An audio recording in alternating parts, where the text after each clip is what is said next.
মানবতা বিরোধী অপরাধে শেখ হাসিনা সহ 3 জনের বিচার শুরু। সাক্ষ্য গ্রহণ 4 আগস্ট। রাজসাক্ষী হলেন সাবেক আইজিপি মামুন। নিরাপত্তার স্বার্থে নেওয়া হলো কারাগারের একক সেলে। ভোটের মার্কা হিসেবে শাপলা না রাখার সিদ্ধান্তে ক্ষুব্ধ এনসিপি। ইসির বিরুদ্ধে পক্ষপাতিত্বের অভিযোগ, আইন পর্যালোচনা করে সিদ্ধান্ত নেয়ার দাবি কমিশনের। আওয়ামী লীগের প্রায় সব মেগা প্রকল্পই দুর্নীতি আর ভুলে ভরা। সময় সংবাদকে পরিকল্পনা উপদেষ্টা, ব্যয় কমিয়ে নকশা পরিবর্তনে কাজ করছে সরকার, সময়মতো বাস্তবায়নের লক্ষ্য। এবং প্রায় 26 লাখ বেকার গ্রাজুয়েটের বিপরীতে শ্রমবাজারের নেতৃত্বে অল্প শিক্ষিতরা। শিল্পের সঙ্গে শিক্ষার মিল না থাকায় কারণ, পরিস্থিতি বদলাতে রাজনৈতিক সদিচ্ছায় জোর।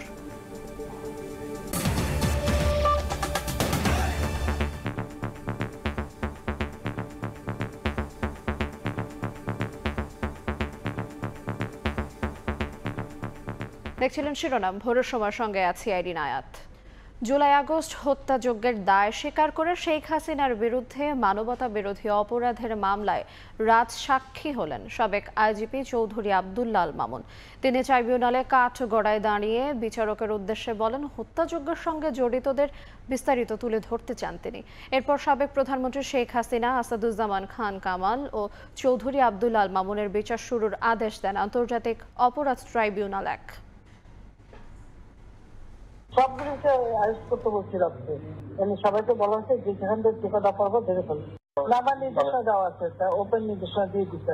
এখন লেখা নিবেন, ব্যবহার করবে, যেখানে পারে সেটা গুলি করবে।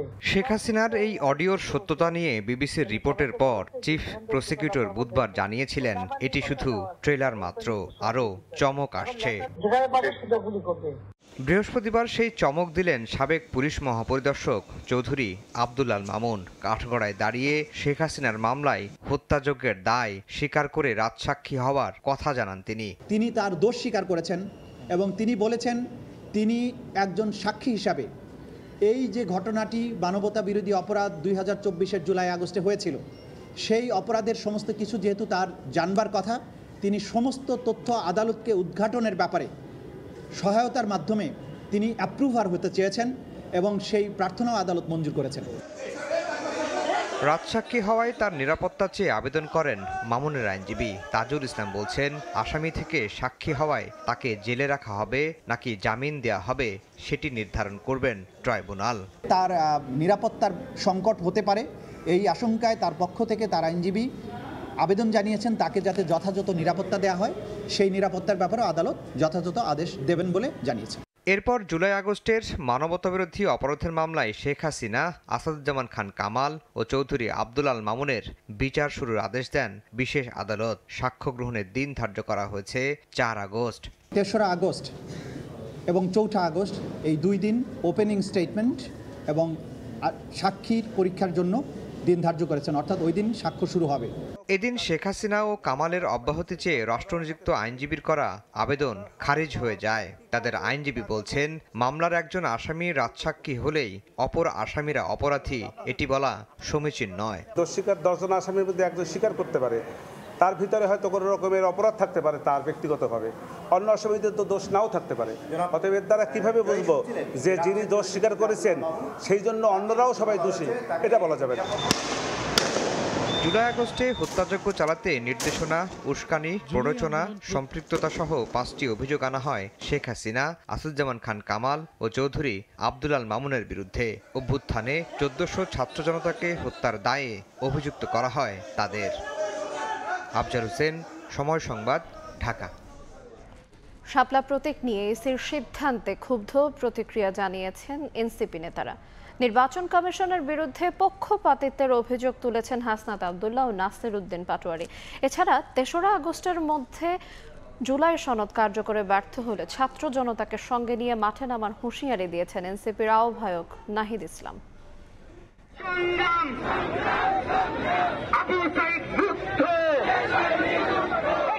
হাতে লাল সবুজ পতাকা আর কণ্ঠে স্লোগান মুখরিত রাজপথ। দেশ গড়ার প্রত্যয়ে মাগুরা দিয়ে 10ম দিনের পদযাত্রা শুরু। শহরের বিভিন্ন এলাকা প্রদক্ষিণ শেষে ভায়না মোড়ে পথসভা অনুষ্ঠিত হয়। এ সময় জুলাই সনদ নিয়ে টালবাহানা চলছে বলে অভিযোগ করেন এনসিপির আহ্বায়ক নাহিদ ইসলাম। 3 আগস্টের মধ্যে জুলাই সনদ কার্যকরে সরকার যদি ব্যর্থ হয় তাহলে সারা দেশের ছাত্র জনতাকে সঙ্গে নিয়ে মাঠে নামার হুঁশিয়ারি দেন তিনি। দেশের মৌলিক সংস্কারের জুলাই সনদ নিয়ে এখনো টালবাহানা চলতেছে এবং জুলাই ঘোষণাপত্র এবং জুলাই সনদের জন্য আমরা 5ই আগস্ট এই গণ অভ্যুত্থানের 1 বছর পূর্তি হবে। আমরা 3রা আগস্টের মধ্যেই সেটি কার্যকর দেখতে চাই। এরপর যাত্রা শুরু হয় নড়াইলের উদ্দেশ্যে। কেন্দ্রীয় এবং স্থানীয় নেতাকর্মীদের সঙ্গে নিয়ে হয় পথসভা। পরে সমাবেশে বক্তব্য দেন নেতারা। শাপলা প্রতীক নিয়ে ইসির সিদ্ধান্তে ক্ষোভ প্রকাশ করে তারা বলেন, নির্বাচন কমিশনের অনেকেই একটি মহলের মাধ্যমে পরিচালিত হচ্ছে। আমরা ধিক্কার জানাই এই নির্বাচন কমিশনের বিচারিতাকে। তারা কিভাবে জানিয়ে দেয় যে তারা শাপলা মার্কাকে তারা দিবে না। আপনাদের রিমোট কন্ট্রোলটা কোথায় সেটা কিন্তু আমাদের জানা আছে। নির্বাচন কমিশনের যারা কমিশনার রয়েছেন তারা লন্ডন থেকে বার্তা নিয়ে বাংলাদেশে বার্তা প্রবাহ করছে। আমরা তাদের 9-6 কোনো গেমে থাকবো না। ওরা ক্যান্টনমেন্ট থেকে বার্তা দেয়, আমরা কোন ক্যান্টনমেন্টের বার্তা মানবো না। আমরা আপনাকে অনুরোধ করব, ওই একদিনে একজন নেতার কয়েকটা টাকার কাছে বিক্রি হয়ে ওই নেতার কাছে নিজেকে 5 বছরের জন্য বিক্রি করে দিয়েন না। আর নাহিদ ইসলাম বলেন, মৌলিক সংস্কার আর বিচার সংস্কার না করেই বর্তমান সরকার নির্বাচন নিয়ে ব্যস্ত। স্পষ্টভাবেই বলেছি, নির্বাচন আমরাও চাই, বিচার সংস্কার এবং নতুন সংবিধানের মাধ্যমে নির্বাচনের দিকে যেতে হবে। নতুন বাংলাদেশে যেন কোনো স্বৈরাচারের জন্ম না হয় সে বিষয়ে সোচ্চার হওয়ার আহ্বান জানান এনসিপির শীর্ষ নেতারা। বাংলাদেশের আগামী রক্ষা কবচ আব্দুল্লাহ আল মামুন রুবেল, সময় সংবাদ। এদিকে নির্বাচন কমিশন বলছে, আইন পর্যালোচনা করেই শাপলাকে দলীয় প্রতীক হিসেবে অন্তর্ভুক্ত না করার সিদ্ধান্ত নিয়েছে ইসি। কমিশনার আবুল ফজল মোহাম্মদ সানাউল্লাহ জানান, নতুন দল নিবন্ধনে মাঠ পর্যায়ে শুরু হয়েছে তদন্ত।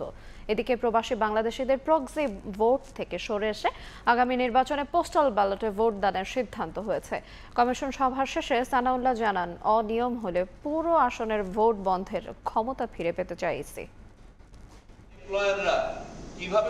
প্রবাসী বাংলাদেশিরা কোন প্রক্রিয়ায় ভোটে অংশ নিতে পারবেন এ নিয়ে চলছে নানা আলোচনা। নির্বাচন কমিশন প্রক্সি ভোটের কথা জানালেও বেশিরভাগ রাজনৈতিক দল এর বিপক্ষে মত দেয় প্রক্সি থেকে সরে আসলো সাংবিধানিক প্রতিষ্ঠানটি। বৃহস্পতিবার কমিশন সভা শেষে প্রবাসীদের ভোট দেওয়ার পদ্ধতি, সংসদীয় আসনের সীমানা নির্ধারণ সহ ইসির নানা সিদ্ধান্তের কথা তুলে ধরেন কমিশনার আবুল ফজল মোহাম্মদ সানাউল্লাহ। প্রবাসী বাংলাদেশিরা এবারে ভোট দিবেন এবং ভোটের পদ্ধতি হবে পোস্টাল ব্যালট। পোস্টাল ব্যালট পদ্ধতিটা হবে আইটি সাপোর্টেড পোস্টাল ব্যালট। একজন ভোটারকে রিটার্নিং অফিসারের কাছে ফিজিক্যালি আবেদন করতে হতো একটা পোস্টাল ব্যালটের জন্য। এটা একটা অনলাইন প্ল্যাটফর্মের মাধ্যমে এই আবেদনটা তারা করতে পারবেন নিজ নিজ অবস্থান থেকে। বলেন, হলফনামায় মিথ্যা তথ্য দিলে নির্বাচন কমিশন রিকল করতে পারবে এমন প্রস্তাব দেয়া হয়েছে আরপিও সংশোধনে। জুলাইয়ের শেষে অথবা আগস্টের শুরুতে চূড়ান্ত ভোটার তালিকা প্রকাশ করা হবে বলেও জানান তিনি। বাড়ি বাড়ি গিয়ে হালনাগাদ কার্যক্রমে 44,66,000-এর একটা সম্পূরক তালিকা অতি শীঘ্রই, quite possibly by next week, এটা পাবলিশ হবে। জুলাইয়ের শেষ বা অগাস্টের শুরু নাগাদ চূড়ান্ত ভোটার তালিকাতে এনারা ঢুকে যাবেন। নতুন দলগুলোর যারা এখনো শর্ত পূরণ করতে পারেননি তাদের আবারও 15 দিন সময় বেঁধে চিঠি দেওয়া হবে বলেও জানান তিনি। বলেন, নির্বাচন কমিশন সব বিবেচনা করে শাপলাকে নির্বাচনের প্রতীকে যুক্ত না করার সিদ্ধান্ত নিয়েছে। যে সকল দলের আপনার তালিকা পূর্ণাঙ্গ আছে সেগুলো মাঠ পর্যায়ে ভেরিফিকেশনের জন্য চলে যাবে, আর যারা সম্পন্ন করেননি তাদেরকে 15 দিনের সময় দিয়ে আবারও চিঠি দেওয়া হবে। শাপলা প্রতীক চেয়ে 2টো রাজনৈতিক দল আমাদের কাছে আবেদন করেছে। নির্বাচন কমিশন সবকিছু বিবেচনা করে শাপলা তালিকাভুক্ত করে নাই। ভোট কেন্দ্র ব্যবস্থাপনার চূড়ান্ত সিদ্ধান্ত নেবে ইসি। ভবিষ্যতে জাতীয় এবং স্থানীয় সরকারের ভোটে আর ইভিএম ব্যবহার করা হবে না বলেও সিদ্ধান্ত নিয়েছে কমিশন। ইভিএম সামনের কোনো নির্বাচনেই ব্যবহার হবে না। যারা ভোটের বিমুখ হয়ে গেছেন এ ধরনের যদি কোনো প্রস্তাব থাকে আমরা অবশ্যই বিবেচনা করে দেখব। কাউসারা চৌধুরী, কুমু, সময় সংবাদ, ঢাকা। ডিসেম্বরের মধ্যে নির্বাচনের সব প্রস্তুতি শেষ করতে প্রধান উপদেষ্টার নির্দেশনাকে ইতিবাচক হিসেবে উল্লেখ করেছেন বিএনপি মহাসচিব। আগামী নির্বাচন অবাধ, সুষ্ঠু ও সবার কাছে গ্রহণযোগ্য করতে অন্তর্বর্তী সরকারের প্রতি দাবি জানিয়েছেন মির্জা ফখরুল। এদিকে ইনক্লুসিভ নির্বাচনের নামে আওয়ামী লীগকে ভোটে আনতে আন্তর্জাতিক ষড়যন্ত্র চলছে বলে দাবি করেছেন জামায়াত ইসলামের সেক্রেটারি জেনারেল মিয়া গোলাম পারওয়ার। ত্রয়োদশ জাতীয় সংসদ নির্বাচনের সময়সীমা নিয়ে লন্ডন বৈঠকে শঙ্কা কাটলেও ভোট আয়োজনে নানা ধরনের ষড়যন্ত্রের গন্ধ পাচ্ছেন রাজনীতিবিদরা। সুষ্ঠু নির্বাচন নিয়ে প্রতিদিনই সংশয় প্রকাশ করছেন তারা। সেই শঙ্কা থেকেই জামায়াত ইসলামের সেক্রেটারি জেনারেল মিয়া গোলাম পারওয়ার বলেন, নির্বাচন নিয়ে পরাশক্তির খেলা শুরু হয়ে গেছে। জাতীয় প্রেস ক্লাবে বিএফইউজে ও ডিইউজে আয়োজিত এক আলোচনায় একথা বলেন তিনি। নতুন নতুন সব তত্ত্ব আসতেছে, ইনক্লুসিভ আওয়ামী লীগকে ইলেকশনে স্পেস দেওয়ার জন্য কোন কায়দায় একটা inclusive election, refined Awami League, নানান ফিলোসফির নামে বাংলাদেশে নতুন কোনো দরজা ওপেন করার একটা আন্তর্জাতিক চক্রান্ত চলছে, এদেশের মানুষকে ইউজ করে, কোনো পলিটিক্যাল শক্তিকে ব্যবহার করে। এ ব্যাপারে আমাদেরকে কিন্তু সাবধান হতে হবে, বি অ্যালার্ট। একই অনুষ্ঠানে প্রধান অতিথির বক্তব্যে বিএনপি মহাসচিব মির্জা ফখরুল ইসলাম আলমগীর ডিসেম্বরের মধ্যে নির্বাচনী প্রস্তুতি শেষ করার নির্দেশনা দেয় ডক্টর মোহাম্মদ ইউনূসকে ধন্যবাদ জানান। আগামী নির্বাচন যেন অবাধ, সুষ্ঠু ও গ্রহণযোগ্য হয়, অন্তর্বর্তী সরকারের প্রতি সে দাবিও জানান তিনি।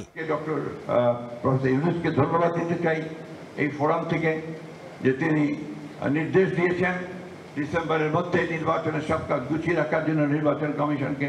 এটা একটা অত্যন্ত ইতিবাচক ব্যাপার।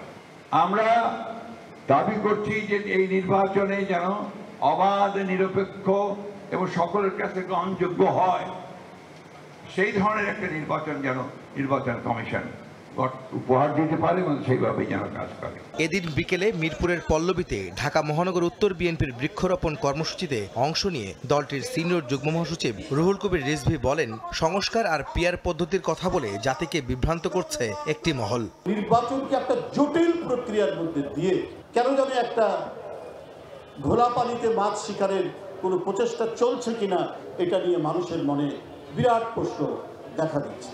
নির্বাচিত সরকারের অবর্তমানে ফ্যাসিবাদ শক্তির উত্থানের শঙ্কাও করেন বিএনপির নেতা।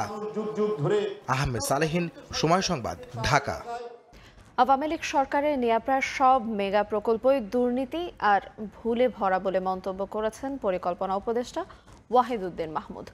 সভা সংবাদের সঙ্গে আলাপচারিতায় জানান, নতুন করে প্রকল্পগুলোর অর্থনৈতিক পুনর্মূল্যায়ন, নকশা পরিবর্তন, নতুন ঠিকাদার নিয়োগ সহ নানা জটিলতায় বেশ কিছু প্রকল্পে ধীরগতি তৈরি হয়েছে। তবে প্রতিটি প্রকল্পই সময়মতো বাস্তবায়ন করতে কাজ করছে সরকার।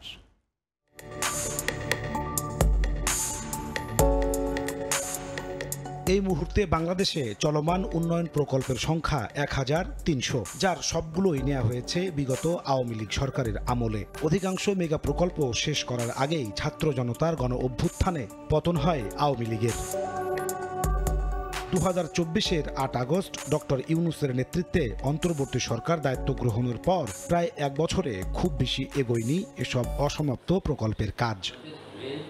এমন বাস্তবতায় পরিকল্পনা উপদেষ্টা বলছেন, আওয়ামী আমলে নেয়া সব প্রকল্পই দুর্নীতি আর ভুলে ভরা। নতুন করে প্রকল্পগুলোর অর্থনৈতিক পুনর্মূল্যায়ন, নকশা পরিবর্তন ও ঠিকাদার নিয়োগের কাজ করছেন তারা, সেজন্য কমেছে কাজের গতি। চলতি প্রকল্পগুলোতে ইতিমধ্যে আমরা যতদূর পারি এগুলোকে যুক্তিসঙ্গত করেছি, নকশা পরিবর্তন করেছে অনেক জায়গায়, ঠিকাদার অনেকে দুর্নীতি করেছে, অনেকে পালিয়ে গেছে, নতুন ঠিকাদার নিয়োগ দিতে হচ্ছে। প্রকল্প বাস্তবায়নের গতিও একটু কমে গেছে, যে কারণে ডিবির বাস্তবায়নের গতি কমে গেছে। আর্থিকভাবে ব্যাপক ক্ষতি এড়াতে হাজার কোটি টাকার মেগা প্রকল্পগুলো দ্রুত বাস্তবায়ন করতে চায় সরকার জানিয়ে উপদেষ্টা বলেন, এরই মধ্যে কিছু প্রকল্পের জটিলতা কাটিয়ে পুরোদমে শুরু হয়েছে কাজ এবং তা সঠিক সময়ে সম্পন্ন হবে বলেও প্রত্যাশা তার। যেই প্রকল্পগুলো আমরা জানি যে আর ফেরা যাবে না, ভালো হোক খারাপ হোক, সেই প্রকল্পগুলো আমরা বরং যত দ্রুত সম্ভব এটা শেষ করার চেষ্টা করব। এই কারণে যে কোনো প্রকল্পে যখন অনেক বিনিয়োগ হয়, সেই প্রকল্প যত সময় যাবে সেখানে কিন্তু এটার মূল্য অনেক কমে যায়। রূপপুর পারমাণবিক বিদ্যুৎ কেন্দ্র, পায়রা গভীর সমুদ্র বন্দর, শাহজালাল আন্তর্জাতিক বিমানবন্দরের থার্ড টার্মিনালের কাজ পুনর্মূল্যায়ন শেষ হয়েছে এরই মধ্যে। মেট্রো রেলের MRT 6 লাইনের মতিঝিল থেকে কমলাপুর পর্যন্ত কাজের সব কারিগরি মূল্যায়ন শেষে নতুন চুক্তি হয়েছে জাইকার সঙ্গে। এই অংশটা নিয়ে একটা জটিলতা ছিল যে এটা যারা জাইকা জাপানি সহায়তায় অবকাঠামো তৈরি হয়েছে, কিন্তু এর মধ্যে যেই যন্ত্রপাতি বসানোর কথা সেটা আবার অন্য ঠিকাদার। কিন্তু এই সমস্যার এখন সমাধান হয়েছে এবং এটা শেষ করার জন্য কমলাপুর রেল স্টেশন ভাঙতে হবে না। মেগা প্রকল্পগুলোকে দুর্নীতিমুক্ত, সঠিক সমীক্ষা ও দ্রুত বাস্তবায়ন করতে পরিকল্পনা মন্ত্রণালয়ের বিশেষায়িত বিভাগ IMED-কে আরও শক্তিশালী করা হচ্ছে। দেওয়া হচ্ছে প্রকল্প পরিদর্শন ও কোনো অসঙ্গতি পেলে ব্যবস্থা নেওয়ার ক্ষমতা। নাজমুস্তালেহি, সময় সংবাদ, ঢাকা। জনসংখ্যা বাড়ছে, তার থেকে প্রকট হচ্ছে বেকারত্ব। প্রায় 26 লাখ উচ্চশিক্ষিত বা গ্রাজুয়েট এখন উপার্জনহীন। দেশের শ্রম বাজার ও আর্থিক খাতে অনেকটা টিকিয়ে রেখেছেন মাধ্যমিকের গণ্ডি পেরোনো যুবকরা। গবেষকরা বলছেন, বাজারের চাহিদার সঙ্গে শিক্ষা ও প্রশিক্ষণের সামঞ্জস্য না থাকার জন্যই এমন দশা। পরিস্থিতি বদলাতে রাজনৈতিক সদিচ্ছা ও দূরদর্শী পরিকল্পনায় জোর দিচ্ছেন শিক্ষাবিদ।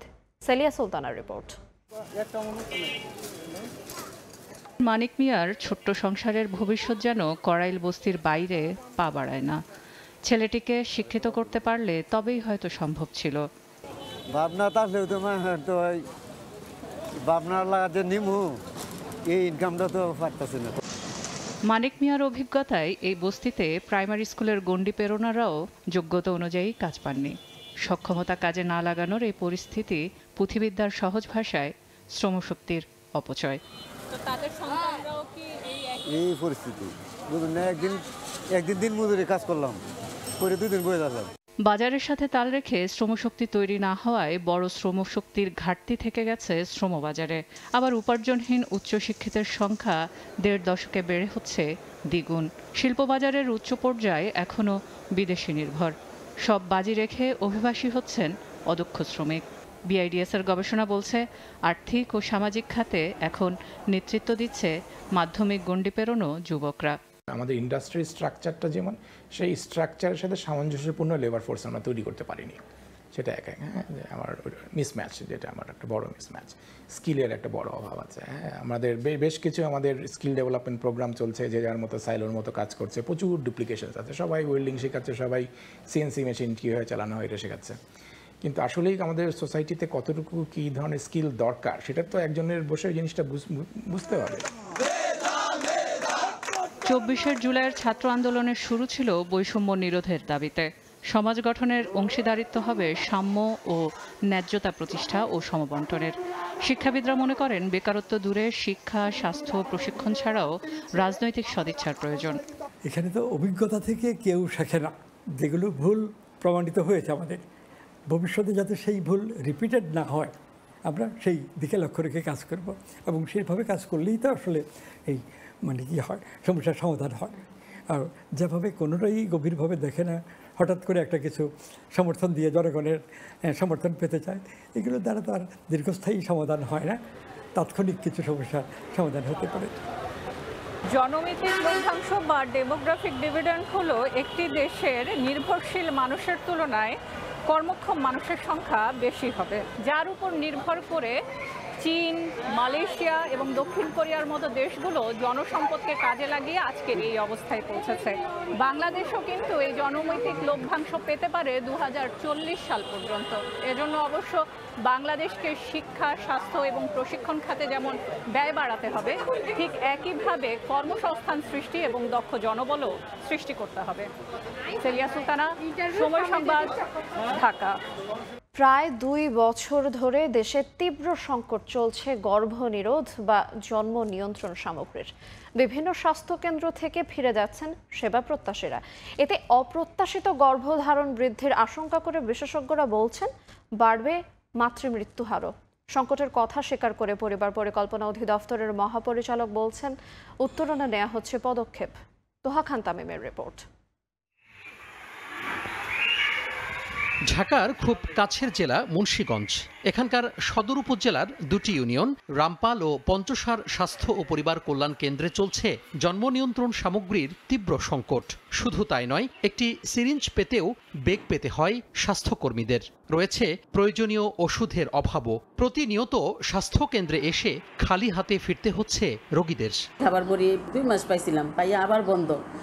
আর কন্ডমও তেমন সাপ্লাই নাই। ওষুধের প্রচণ্ড সংকট চলতেছে। যেমন জন্ম নিয়ন্ত্রণ পদ্ধতিগুলা কখনো আসতেছে কিছু পরিমাণ, আবার কখনো আসতেছে না, অফ থাকতেছে। তখন রোগীরা আসলো ওষুধের কারণে ফেরত যাচ্ছে। বড়ি, ইঞ্জেকশন এগুলা ঠিক মতো আসে না। এখানে আসি, সেবা পাচ্ছি ঠিক আছে, কিন্তু ওষুধটা ঠিক মতো পাচ্ছি না। মুন্সিগঞ্জের মতো দেশের বিভিন্ন স্বাস্থ্য কেন্দ্রে রয়েছে প্রজনন স্বাস্থ্যের বিভিন্ন উপকরণের সংকট।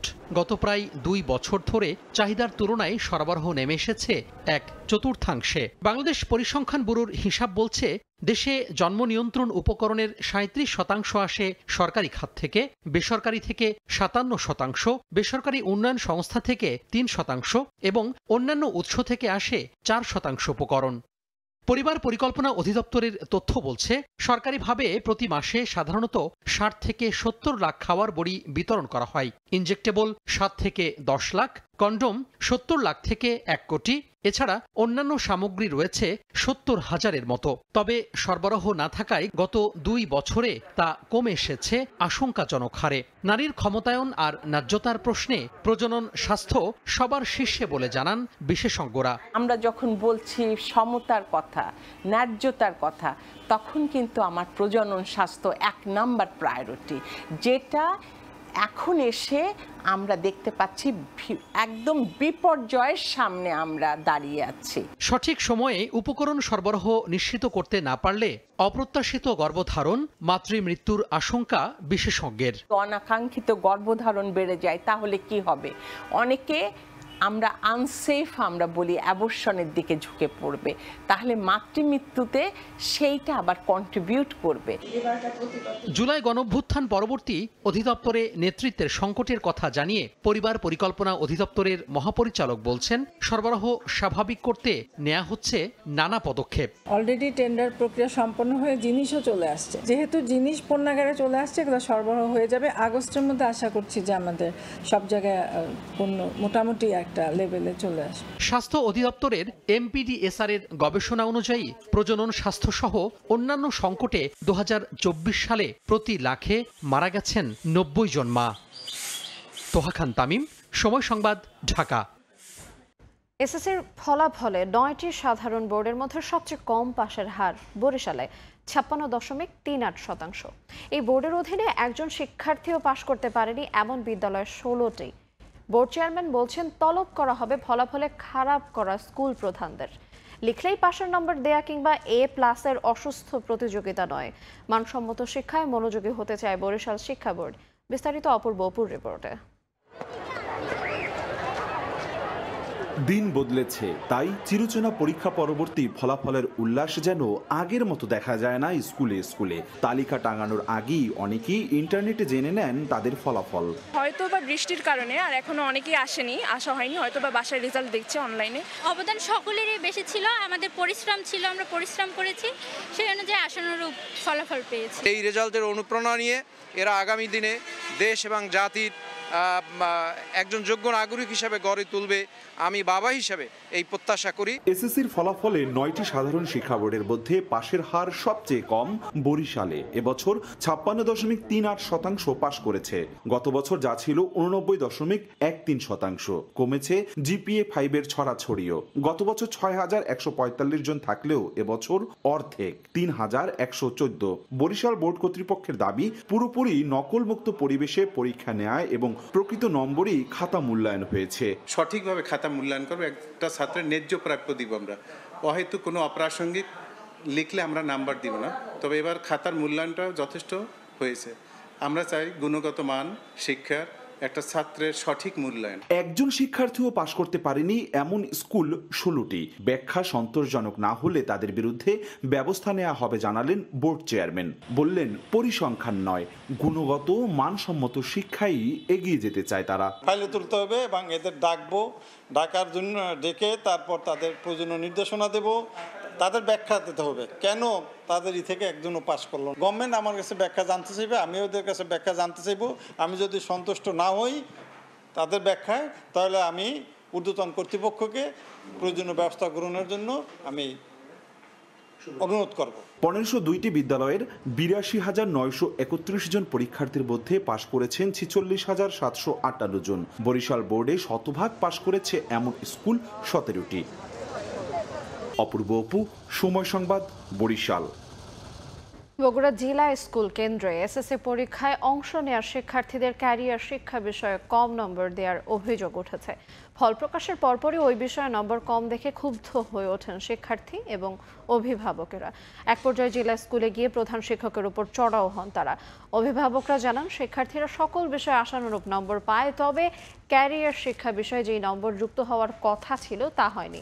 জেলা স্কুলের প্রধান শিক্ষক বলছেন কারিগরি ত্রুটির কারণে 50 নম্বরের পরিবর্তে 25 নম্বর যুক্ত হয়েছে। রাজশাহী শিক্ষা বোর্ডের সঙ্গে যোগাযোগ হয়েছে উল্লেখ করে আগামী রবিবারের মধ্যে ফলাফল সংশোধনের আশ্বাস দেন তিনি।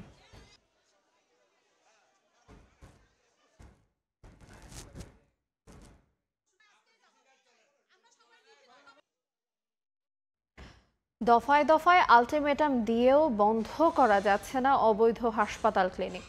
নিয়ম নীতির তোয়াক্কা না করে গাজীপুরে দিনে দিনে বেড়েই চলছে এই সংখ্যা। কর্তৃপক্ষের অবহেলায় হাসপাতালগুলোতে ঘটছে রোগী মৃত্যুর ঘটনাও। নাকের ডগায় এত কিছু ঘটলেও নিশ্চুপ প্রশাসন।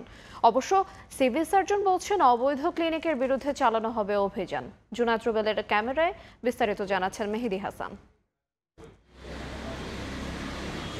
বাড়ির পাশের এই হাসপাতালে গেল 22 জন ভাইয়ের স্ত্রীকে সিজারিয়ান অপারেশনের জন্য নিয়ে আসেন দেবর আশিক।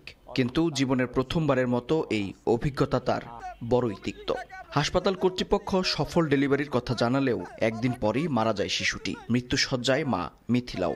আজকে আমার বাইসটা গেছে, আরেকদিন অন্য একটা মানুষ যাইব, এটা এরকম যাতে ঘটনা না ঘটে। এখন এই জিরিপুরে এটার একটা ভালো একটা বিচার চাই। হাসপাতালে ঢুকে ঘটনার কারণ খুঁজতে গেলেই বেরিয়ে আসে থলের বিড়াল। নার্স আর ম্যানেজাররাই দেখভাল করছেন সিজারিয়ান অপারেশনের মতো গুরুত্বপূর্ণ রোগীদের। তার উপর অনুমোদন ছাড়াই চলছে এসব কার্যক্রম। আমাদের তো বলেন যে আপনাদের হসপিটাল বন্ধ রাখেন। এটা কি বলা লাগবে? আপনি না, অবশ্যই বলতে হবে। আমাদের এটা তো আজকের প্রতিষ্ঠান না, 2020 থেকে শুরু হয়েছে। জায়েদা হাসপাতালের পাশেই অবস্থান নিউ এশিয়া হাসপাতালের। এখানেও একই চিত্র। প্রতিষ্ঠান মালিক লাইসেন্স বিরোধী হাসপাতালের ঘোর বিরোধী হলেও নিজেরই নেই অনুমোদন। অবৈধ হাসপাতালগুলি থাকা উচিত না। এটা সিভিল সার্জন মহোদয় দেখা যেগুলি নাকি অবৈধ এগুলি স্থগিত করা উচিত। ততদিন পর্যন্ত উনি পেন্ডিং রাখবে, তা পরিচালনা করা যাবে। অবশ্যই। আপনি জানেন না কেন জানেন? ওনারা বলবে কিনা এটা ওনারা বলবে, এটা তো আর আপনি বলতে পারবেন না আমাদের। অবৈধ ক্লিনিকের এমন চিত্র পুরো গাজীপুর জুড়েই। আবার হাসপাতাল পরিচালনার জন্য যে লাইসেন্স প্রয়োজন সেটিও অনেকে জানেনই না। নিয়ম অনুযায়ী সরকারি হাসপাতালের 1 কিলোমিটার কিংবা বিশেষ ক্ষেত্রে আধা কিলোমিটারের মধ্যে বেসরকারি ক্লিনিক স্থাপনের সুযোগ নেই। কিন্তু কে শোনে কার কথা? নিয়মনীতির তোয়াক্কা না করে এভাবেই গাজীপুরের প্রায় প্রতিটি সরকারি হাসপাতালের চারপাশে গড়ে উঠেছে অসংখ্য ক্লিনিক, যার বেশিরভাগেরই নেই লাইসেন্স। সব জেনে শুনেও যেন নির্বিকার প্রশাসন। নিজের দুর্বলতার কথা জানিয়ে সিভিল সার্জন বলছেন অবৈধ হাসপাতাল বন্ধে শিগগিরই শুরু হচ্ছে অভিযান। আমরা সবগুলো লিস্ট করে জেলা প্রশাসক মহোদয়ের কার্যালয়ে পাঠাইছি এবং সামনে রেগুলার আমরা এই মনিটরিং করব এবং মোবাইল কোর্টের মাধ্যমে তাদের বিরুদ্ধে ব্যবস্থা নিব। সিভিল সার্জন অফিসের তথ্য বলছে জেলায় অনুমোদিত ক্লিনিক রয়েছে 150টি, আর অবৈধ ক্লিনিক তার দ্বিগুণেরও বেশি। মেহেদি হাসান, সময় সংবাদ, গাজীপুর। বর্ষা মৌসুম শুরুর সঙ্গে সঙ্গে মাদারীপুরে চোখ রাঙাচ্ছে ডেঙ্গি। এডিস মশা নিধনে কার্যকর ব্যবস্থা না থাকায় হাসপাতালে বাড়ছে রোগীর চাপ। শহর থেকে গ্রাম সবখানেই আতঙ্ক। মোট আক্রান্তের অর্ধেকই রাজৈর উপজেলায়। এখনই কার্যকর ব্যবস্থা না নিলে জেলায় ভয়াবহ রূপ নিতে পারে ডেঙ্গি।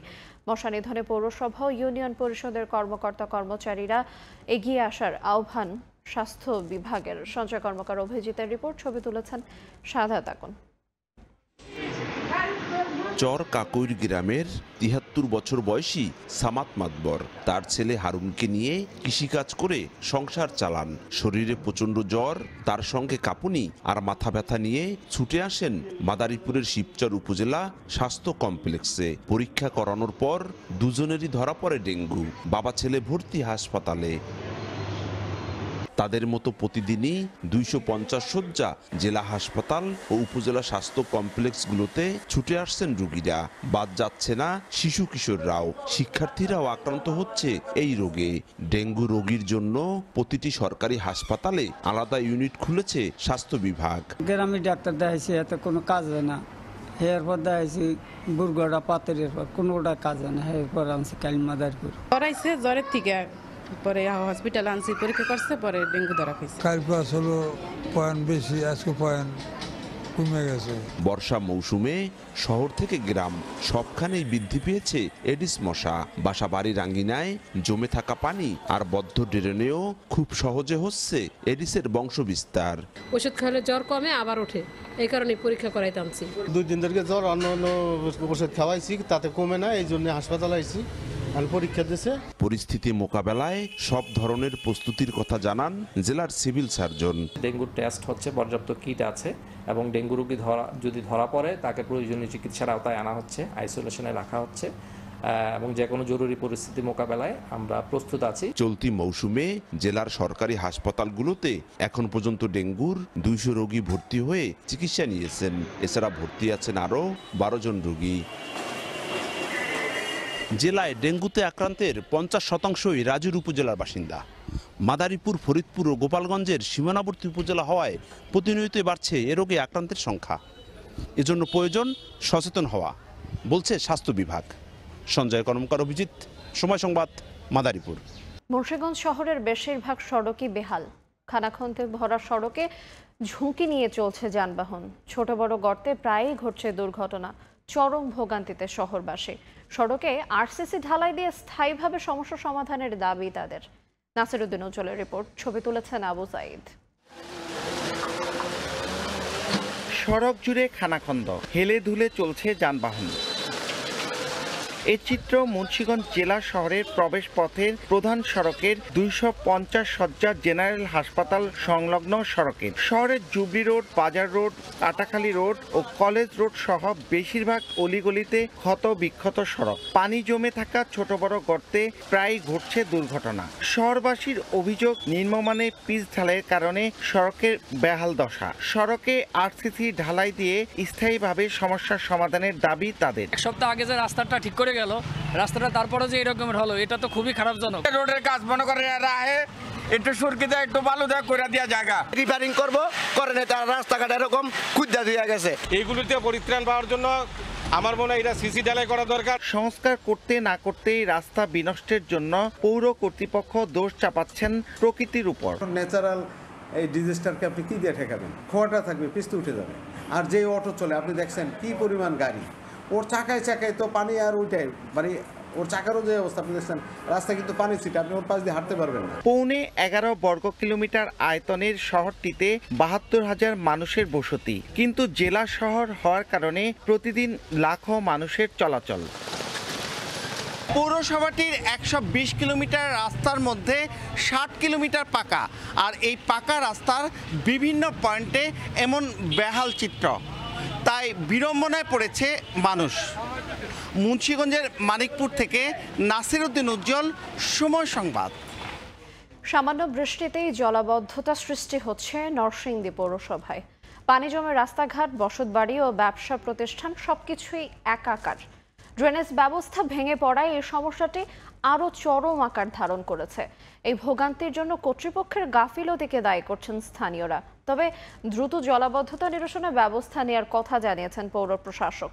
মাহমুদুল হাসান মাহফুজের তোলা ছবিতে আশিকুর রহমান পিয়ালের রিপোর্ট। দেখে বোঝার কোনো উপায় নেই এটি রাস্তা নাকি জলাশয়। প্রধান সড়ক থেকে অলিগলি, সামান্য বৃষ্টি হলেই নরসিংদীর ডিসি রোড এলাকায় তৈরি হয় এমন জলাবদ্ধতা। স্থানীয়দের অভিযোগ, অপরিকল্পিত ড্রেনেজ ব্যবস্থা, নিয়মিত পরিষ্কার না করা এবং যত্রতত্র ময়লা ফেলার কারণে বন্ধ হয়ে গেছে পানি অপসারণ ব্যবস্থা। বৃষ্টি হলেই জলাবদ্ধতা তৈরি হয় পুরো পৌর এলাকায়। পানি ঢুকে পড়ে বসত বাড়ি ও ব্যবসা প্রতিষ্ঠানে। চরম ভোগান্তিতে পড়েন শিক্ষার্থী ও কর্মজীবী সহ লক্ষাধিক মানুষ। নামাজ পড়তে আসতে পারে মুসল্লিরা, বাসা বাড়ির লোকজনেরা রাস্তা বের হইতে পারে না, ব্যবসায়িকরা কোনো ব্যবসা করতে পারতেছে না, দোকানে আসতে পারতেছে না। পৌরসভার ট্যাক্স দিচ্ছি, সবকিছু দিচ্ছি, কিন্তু আমাদের তো দেখে না। তবে পৌর প্রশাসক বলছেন এরই মধ্যে 17টি পয়েন্ট শনাক্ত করা হয়েছে। জলাবদ্ধতা নিরসনে দ্রুত নেওয়া হবে ব্যবস্থা। দীর্ঘমেয়াদী পরিকল্পনার অংশ হিসাবে সবগুলো ড্রেন পুনর্নির্মাণের জন্য আমরা একটি মাস্টার প্ল্যান করার পরিকল্পনা হাতে নিয়েছি। জরিপ সম্পন্ন হয়েছে। আশা করছি আগামী 1-2 মাসের মধ্যে আমরা একটা প্রকল্প প্রস্তাব তৈরি করতে সক্ষম হব। 10.32 বর্গ কিলোমিটার আয়তনের এই পৌরসভায় প্রায় 6 লাখ মানুষের বসবাস। সময় সংবাদ, নরসিংদী। কিশোরগঞ্জে 126টি রেল ক্রসিং এর মধ্যে 42টি অনুমোদনহীন। পাড়া মহল্লা ও হাটবাজারের পাশে গড়ে ওঠা রেল ক্রসিং এ প্রায় ঘটছে দুর্ঘটনা। সব জেনেও শুধু সতর্কীকরণ সাইনবোর্ড ঝুলিয়েই দায় সারছে রেলওয়ে কর্তৃপক্ষ। দায় দিচ্ছে প্রভাবশালী মহলের উপর। নূর মোহাম্মদের তথ্য এবং ছবি নিয়ে থাকছে রিপোর্ট। গ্রামের ভেতর দিয়ে চলা রেল লাইন পার হচ্ছে কয়েকজন শিশু। পাশেই লাইনের উপর বসে আড্ডা দিচ্ছে কয়েকজন, অথচ এই রেল লাইন দিয়েই ছুটে আসছে দ্রুতগামী ট্রেন। কিশোরগঞ্জ সদর উপজেলার মহিনন্দ এলাকায় গেটম্যানবিহীন একটি অবৈধ রেল ক্রসিং এর চিত্র এটি। কিশোরগঞ্জ ভৈরব ও কিশোরগঞ্জ আঠারবাড়ি রেলপথের বিভিন্ন স্থানে চোখে পড়বে এমন দৃশ্য। আঠারবাড়ি কিশোরগঞ্জ ভৈরব রুটে 75 কিলোমিটার রেলপথে ক্রসিং আছে 126টি, এর মধ্যে 42টি অনুমোদনহীন। রেল লাইনের পাশে রয়েছে স্কুল, হাটবাজার সহ বিভিন্ন প্রতিষ্ঠান। গেটম্যান ছাড়া ঝুঁকিপূর্ণ এসব রেল ক্রসিং দিয়ে পারাপার করছে হাজার হাজার মানুষ ও যানবাহন।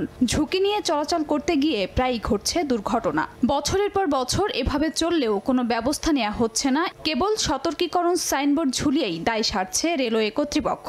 গেট পেন না থাকার কারণে আমাদের এই জায়গায় আপনার বিভিন্ন ধরনের দুর্ঘটনা ঘটে। হঠাৎ করে দেখা যায় যে ট্রেন চলে আসে, বাচ্চা কাচ্চা নিয়ে যাওয়া আসা করতে হয়, তখন ট্রেন দেখে আমরা আতঙ্কিত হয়ে যাই। গেটম্যান হইলে আমাদের জন্য অনেক সুবিধা হয়। রেলওয়ে কর্তৃপক্ষ বলছে স্থানীয় প্রভাবশালীরা এর সঙ্গে জড়িত থাকায় অবৈধ ক্রসিংগুলো বন্ধ করা যাচ্ছে না। আমরা যথাসাধ্য চেষ্টা করতেছি এবং ঊর্ধ্বতন এই অফিসারদের কাছেও আমরা একটা চিঠি দিয়েছি যে এই অবৈধ লেভেল ক্রসিং গেটগুলি বন্ধ করার জন্য।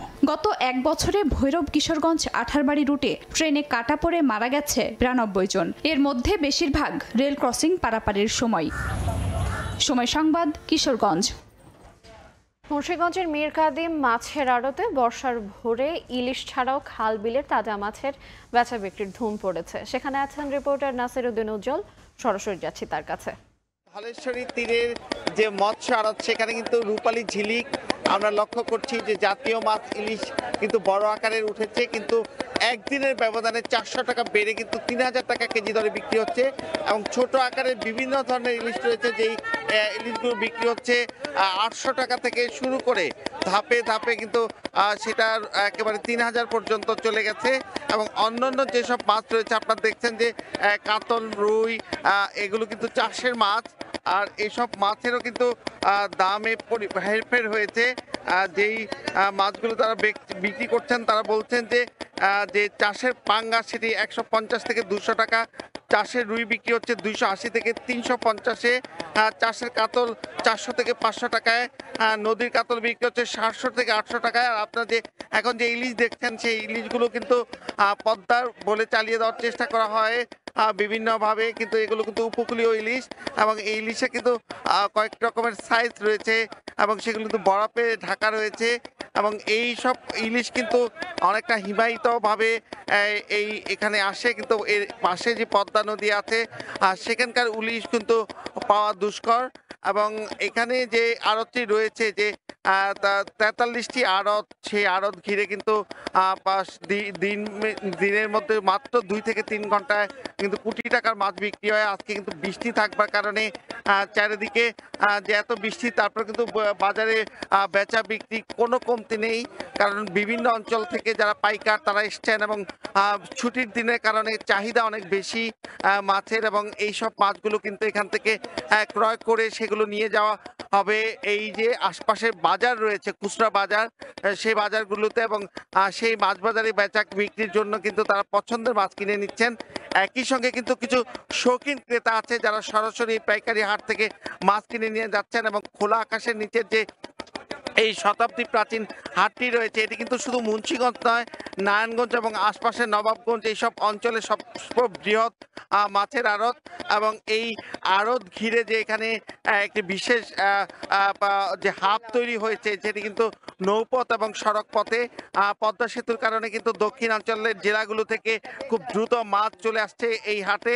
একই সঙ্গে কিন্তু আপনারা জানেন যে এই রাজধানী ঢাকায় যে দক্ষিণের লঞ্চগুলো চলাচল করে, সেগুলো কিন্তু এই হাটের পাশ দিয়ে যায় এবং এই পাশ দিয়ে কিন্তু তারা এই যে এই পাশ দিয়ে যে তারা এখানকার যে হাটের যে মাছ সেগুলো কিন্তু এখান থেকে নামানো হয় এবং এখানেও কিন্তু নাবের সংকট রয়েছে, সেই কারণে অনেকটা দূরে মুন্সিগঞ্জ লঙ্কারে কিন্তু নামাতে হচ্ছে এবং এই হাট নিয়েও কিন্তু নানা রকম দুর্ভোগ রয়েছে। তারা বলছেন যে তাদের এই দুর্ভোগ লাঘবের জন্য এবং হাটের প্রবেশ পথগুলো শুরু থেকে ভাঙাচুরা অবস্থা থেকে আর প্রসারিত করবার জন্য। তো এই ছিল মুন্সিগঞ্জের মাছের হাটের সবশেষ। আমরা সরাসরি যুক্ত ছিলাম মুন্সিগঞ্জ থেকে। ভোরের সময় এই ছিল আমার কাছে। পরবর্তী সংবাদগুলো জানাতে সঙ্গে থাকবেন সহকর্মী মাহাদি ইসলাম ধ্রুব। আয়াত, আপনাকে ধন্যবাদ। সাবেক নৌ পরিবহন মন্ত্রী শাহজাহান খানের মেয়ে ঐশী খানের সম্পদের বিবরণী চেয়ে নোটিশ জারি করেছে দুদক।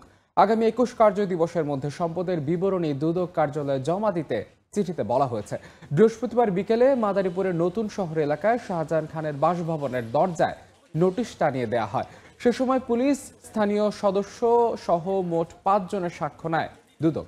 দুদকের মাদারীপুর কার্যালয়ের সহকারী পরিচালক মোহাম্মদ আখতারুজ্জামান জানান, দুর্নীতির মাধ্যমে ঐশী খান বিপুল সম্পত্তির মালিক হয়ে ওঠেন এমন অভিযোগ আসে প্রধান কার্যালয়। ঐশী খানকে দুদক কার্যালয়ে হাজির হয়ে সম্পদের বিবরণী তুলে ধরে ব্যাখ্যা দিতে বলা হয়। তবে নির্ধারিত সময় পেরিয়ে গেলেও প্রধান কার্যালয়ে হাজির হয়নি শাহজাহান খানের কন্যা ঐশী খান। এতে সম্পদ বিবরণী চেয়ে জারি করা হয় নোটিশ। কক্সবাজারের পেচার দ্বীপ সমুদ্র সৈকতে নেমে নিখোঁজ চট্টগ্রাম বিশ্ববিদ্যালয়ের শিক্ষার্থী অরিত্র হাসানের এখনো সন্ধান মেলেনি। বৃহস্পতিবার সকাল থেকে অরিত্রের খোঁজে সৈকতের বিভিন্ন স্থানে তল্লাশি শুরু করে জেলা প্রশাসনের বিচ ও লাইফগার্ড কর্মীরা। এর আগে গত মঙ্গলবার সকালে কক্সবাজার শহর থেকে 12 কিলোমিটার দূরের পেচার দ্বীপ সাগরে গোসল করতে নেমে নিখোঁজ হন চট্টগ্রাম বিশ্ববিদ্যালয়ের 3 শিক্ষার্থী। পরে উদ্ধার হয় 2 শিক্ষার্থী শাবাব ও আসিফের মরদেহ। অরিত্র হাসানকে না পাওয়া পর্যন্ত তল্লাশি কার্যক্রম অব্যাহত থাকবে বলে জানিয়েছে প্রশাসন।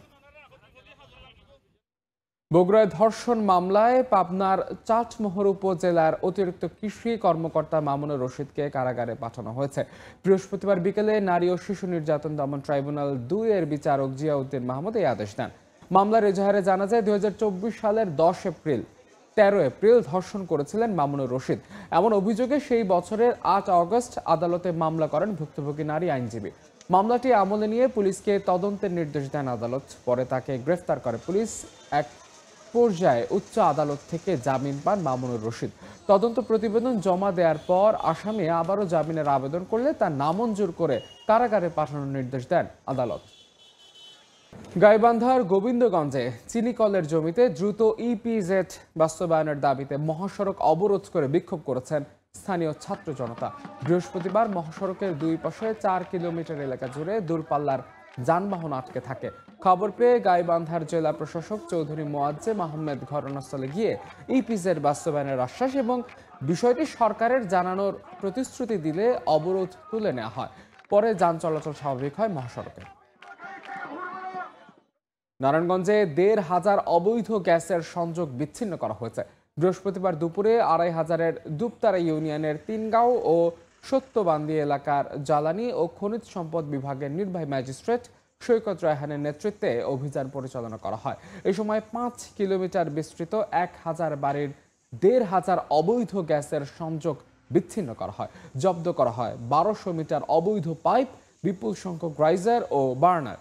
একই সঙ্গে তিতাসের মূল বিবরণ সংযোগ থেকে নেওয়া অবৈধ সংযোগ স্থলগুলো সিলগালা করে দেয় তিতাস।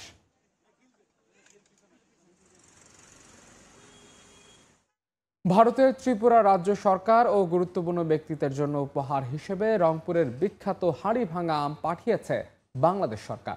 বৃহস্পতিবার বিকেলে ব্রাহ্মণবাড়িয়ার আখাউড়া স্থলবন্দর দিয়ে ভারতে পাঠানো হয় 300 কেজি আম। কার্গো ওয়ার্ল্ড লজিস্টিক আমের একটি রফতানিকারক প্রতিষ্ঠানের মাধ্যমে প্রধান উপদেষ্টার উপহার ভারতে পাঠায় পররাষ্ট্র মন্ত্রণালয়। ত্রিপুরার আগরতলায় এই উপহার সংশ্লিষ্টদের কাছে পৌঁছে দিতে গ্রহণ করেন বাংলাদেশের সহকারী হাই কমিশনের প্রতিনিধি।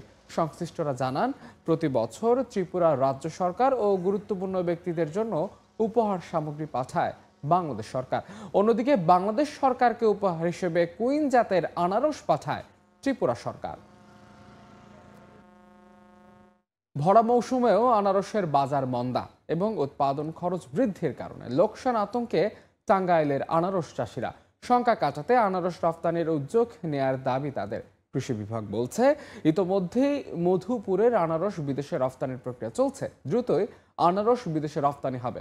টাঙ্গাইল থেকে কাদের তালুকদারের তথ্য ও রাশেদ খানের ছবিতে বিস্তারিত প্রতিবেদন।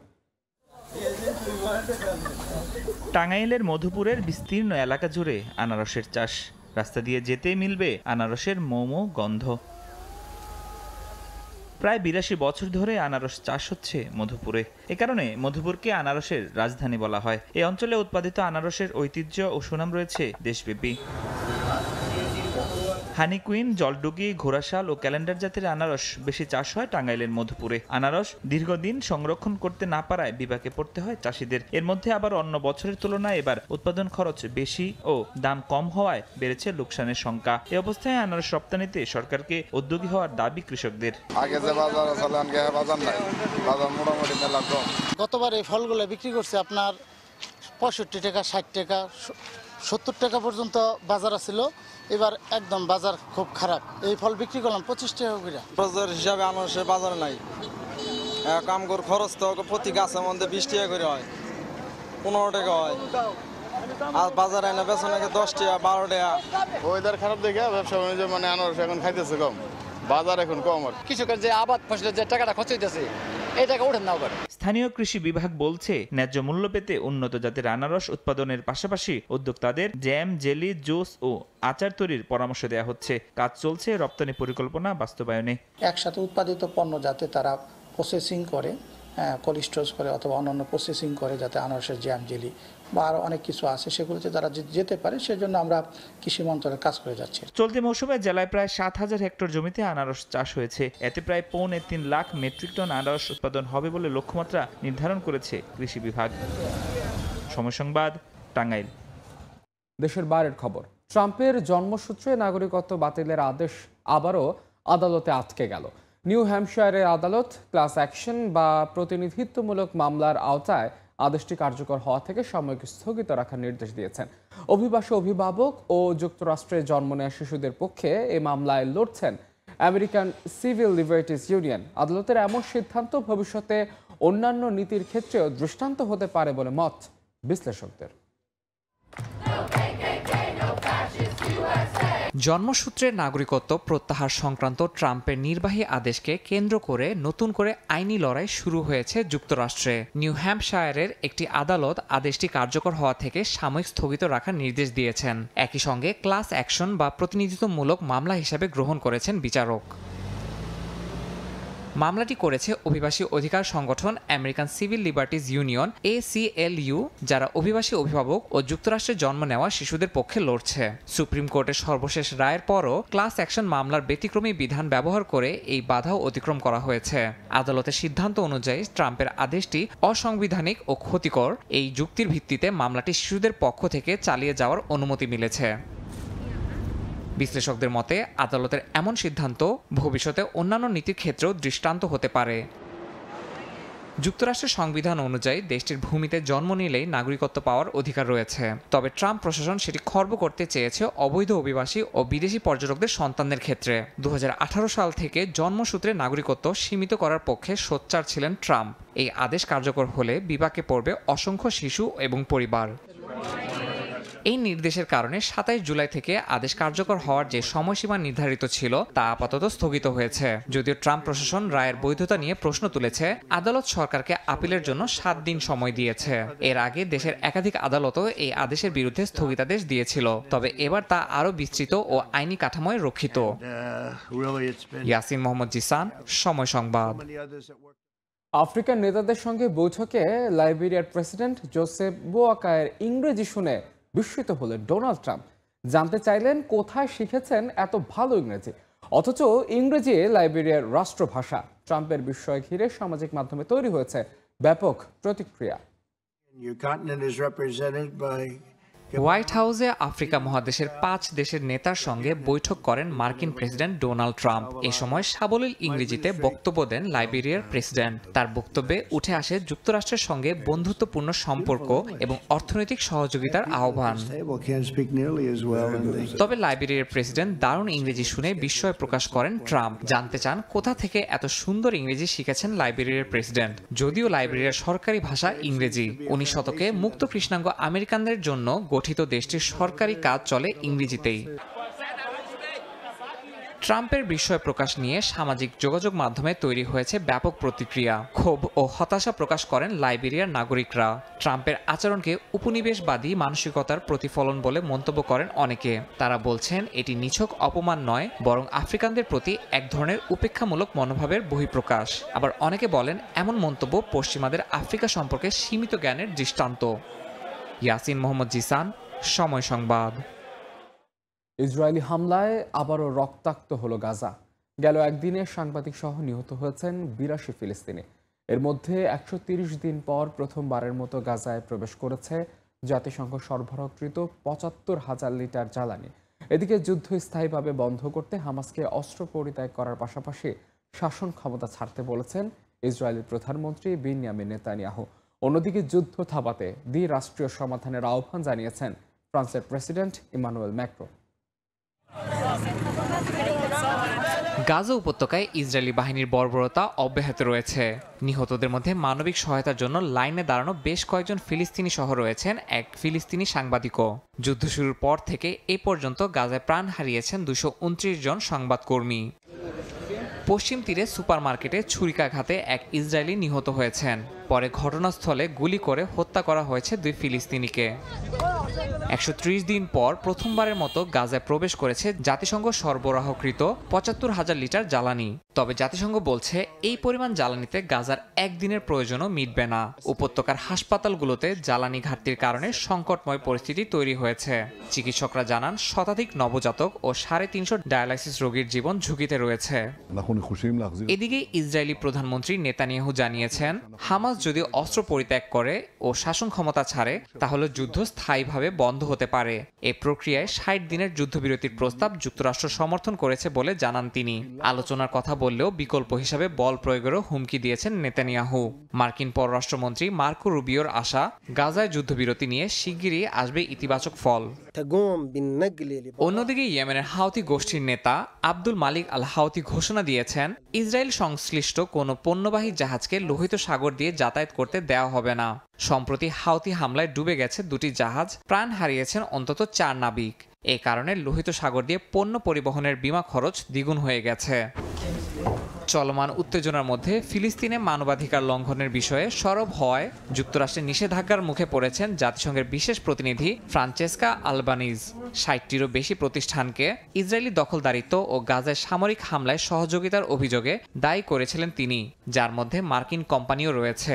আলবানিজ ইসরায়েলের বিরুদ্ধে আন্তর্জাতিক অপরাধ আদালতে অবৈধ মামলা উস্কে দিচ্ছেন বলে অভিযোগ তুলেছে ওয়াশিংটন। গাজায় যুদ্ধ থামাতে আন্তর্জাতিকভাবে কূটনৈতিক উদ্যোগ জোরালো হচ্ছে। ব্রিটিশ প্রধানমন্ত্রী কিয়ার স্টারমারের সঙ্গে যৌথ সংবাদ সম্মেলনে ফিলিস্তিনকে রাষ্ট্র হিসেবে স্বীকৃতি দেওয়ার আহ্বান জানিয়েছেন ফ্রান্সের প্রেসিডেন্ট ইমানুয়েল ম্যাক্রো। তার মতে দ্বিরাষ্ট্রীয় সমাধানই শান্তির একমাত্র পথ। ইয়াসিন মোহাম্মদ জিসান, সময় সংবাদ। 1 মাসের ব্যবধানে দ্বিতীয়বারের মতো ফিলিস্তিনের প্রাচীন খ্রিস্টান গ্রামে হামলা চালিয়েছে ইসরায়েলি দখলদাররা। আগুন দিয়েছে কবরস্থান ও গির্জায়। ভুক্তভোগীদের অভিযোগ বনভূমি দখলের চেষ্টায় এই বর্বরতা চালানো হচ্ছে। এই অবস্থায় আন্তর্জাতিক সম্প্রদায় সাহায্য চেয়েছেন তারা। গাজায় হামাস ইসরায়েল সংঘাত শুরুর পর থেকেই পশ্চিম তীরে দখলদারদের হামলা ও সেনা চেকপয়েন্টে হয়রানি ভয়াবহভাবে বেড়েছে। সম্প্রতি ফিলিস্তিনের প্রাচীন খ্রিস্টান গ্রাম তাইবেহের কবরস্থান ও ঐতিহাসিক সেন্ট জর্জ গির্জায় আগুন ধরিয়ে দেয় ইসরায়েলি সেনারা। খবর পেয়ে দ্রুত আগুন নেভাতে ছুটে যান স্থানীয়রা। শতাব্দী প্রাচীন এই গির্জা ধর্মীয় ও সাংস্কৃতিক পরিচয়ের অংশ বলে জানা গেছে। এক মাসের ব্যবধানে দ্বিতীয়বারের মতো এই হামলায় আতঙ্কিত গ্রামবাসী চেয়েছেন আন্তর্জাতিক সহায়তা। এ বিষয়ে ল্যাটিন চার্চের পাদ্রী ইসরায়েলকে দায়ী করে বলেন, গির্জা প্রাঙ্গণে আগুনের এমন ঘটনা কখনোই ঘটেনি। এছাড়া ইসরায়েলিরা গ্রামের চারপাশে 3000 একর বনভূমি দখলের চেষ্টা চালাচ্ছে বলেও অভিযোগ করেন তিনি। ইসরায়েলিরা পরিকল্পিতভাবে পুরো জমি দখল করতে চায়, বিশেষ করে এরিয়া সি, কারণ এটি তাদের জন্য অত্যন্ত গুরুত্বপূর্ণ। তারা যদি এটা দখল করে নেয় তাহলে সেখানে অনেক বসতিও গড়ে তুলতে পারবে।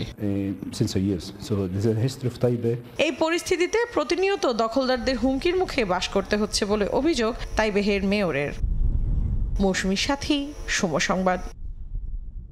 যুক্তরাজ্যের উপর ইরানের হুমকি বাড়ছে বলে সতর্ক করেছে দেশটির গোয়েন্দা ও নিরাপত্তা কমিটি। ইরানকে ঘিরে সরকারকে দীর্ঘমেয়াদী নিরাপত্তা কৌশল গ্রহণের আহ্বানও জানানো হয়েছে। বৃহস্পতিবার প্রকাশিত প্রতিবেদনে বলা হয়, যুক্তরাজ্যে ইরানের গুপ্ত হত্যা, অপহরণ, সাইবার আক্রমণ ও পরমাণু কর্মসূচিকে কেন্দ্র করে হুমকি আশঙ্কাজনকভাবে বেড়েছে।